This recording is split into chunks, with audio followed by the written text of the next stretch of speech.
এই তিন ব্যক্তিদের কবরে কোনো প্রকার প্রশ্ন করা হবে না। তাদের মৃত্যুর পর ফেরেশতাগণ ওই পবিত্র আত্মাকে নিয়ে সোজা আল্লাহর দরবারে হাজির হবেন এবং কোনো প্রকার বিচার ছাড়াই তারা জান্নাতে প্রবেশ করবেন। কারা সেই তিন শ্রেণীর মানুষ এবং তাদের কি এমন আমল আছে যার জন্য তারা আল্লাহর পক্ষ থেকে এই পুরস্কার লাভ করবে? তারা দুনিয়াতে কি এমন পুণ্যের কাজ করেছে যার জন্য তাদের দুনিয়াতে থাকতেই এত বড় সুখবর দেওয়া হয়েছে? এমনকি ভিডিওর শেষে এমন একটি আমলের কথা আমাদের প্রিয় নবী সাল্লাল্লাহু আলাইহি ওয়াসাল্লাম বলে গিয়েছেন, যেটি করলে আপনিও মৃত্যুর সাথে সাথে জান্নাত লাভ করতে পারবেন। তাই ভিডিওটি না টেনে সম্পূর্ণ দেখবেন। ফেসবুকে তো অনেক সময় নষ্ট করেন, কিন্তু দুনিয়া ও আখিরাতের কল্যাণের জন্য এই ভিডিওটি আপনার অনেক উপকারে আসবে। প্রিয় দর্শক, এই তিন শ্রেণীর ব্যক্তিরা জান্নাতি, এটা সরাসরি হাদিস শরীফেই লেখা আছে। যাদের মৃত্যু হতে দেরি থাকলেও জান্নাত পেতে দেরি হবে না। কারা সেই তিন ধরনের ব্যক্তি বিস্তারিত জানাবো এই ভিডিওর মাধ্যমে। প্রিয় মুসলিম ভাই ও বোনেরা, আলোচনা শুরু করার আগে আমি আপনাদের কাছে একটি প্রশ্ন করতে চাই, তা হলো জান্নাত অর্জনের জন্য রাসূলুল্লাহ সাল্লাল্লাহু আলাইহি ওয়াসাল্লাম যে সকল আমল দেখিয়েছেন সেগুলো আপনি কায়েম করছেন তো?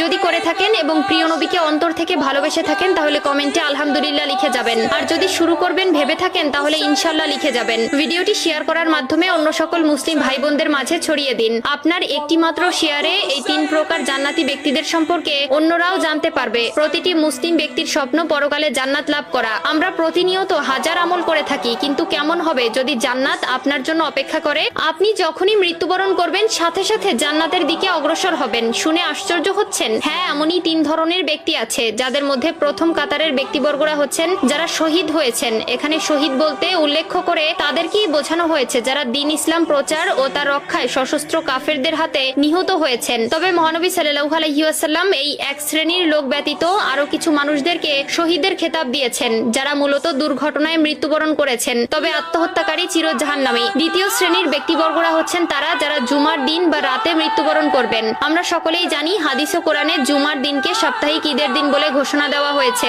এবং এই দিনেই আসরের নামাজের পর আল্লাহ তাআলা তার বান্দাদের অতি নিকটে চলে আসেন এবং এই দিনের মৃত্যুবরণ করলেও সেটা তার জন্য পুরস্কার স্বরূপ বয়ে নিয়ে আসে। হযরত আব্দুল্লাহ ইবনে আমর রাদিয়াল্লাহু তাআলা আনহু বর্ণনা করেন, রাসূলুল্লাহ সাল্লাল্লাহু আলাইহি ওয়াসাল্লাম বলেছেন, জুমার দিনে অথবা জুমার রাতে কোনো মুসলিম ব্যক্তি যদি মৃত্যুবরণ করে তাহলে তার কবরের ফিতনা থেকে আল্লাহ তাআলা তাকে রক্ষা করেন। তৃতীয় শ্রেণীর ব্যক্তিবর্গরা হচ্ছে ছোট বাচ্চারা। অপ্রাপ্ত বয়সে কোনো শিশু মারা গেলে তাকে প্রশ্নের সম্মুখীন হতে হবে না, যারা তাদের মৃত্যুর সময় পর্যন্ত দুনিয়ার মায়া সম্পর্কে তেমন ভাবে বুঝে ওঠেনি এবং সদ্য জন্ম নেওয়া ছোট দুধের শিশু। উল্লেখিত দুধের শিশুর ওসিলায় ওই শিশুর মাও আল্লাহ তাআলার মেহেরবানি লাভ করবে। সর্বশেষ সবথেকে গুরুত্বপূর্ণ যে আমলটির কথা প্রিয় নবী সাল্লাল্লাহু আলাইহি ওয়াসাল্লাম বলে গেছেন সেটি হলো যারা প্রতি রাতে সূরা মুলক তেলাওয়াত করবে। যে ব্যক্তি আমলটি করতে পারবে সে বিনা হিসাবে জান্নাত লাভ করবে। আল্লাহ তাআলা তার সেই সকল বান্দাকে তার নূরের চোখে দেখেন যারা কিনা প্রতি রাত্রে ঘুমাতে যাওয়ার আগে আল্লাহর কোরআন থেকে সূরা মুলক একবার হলেও তেলাওয়াত করে।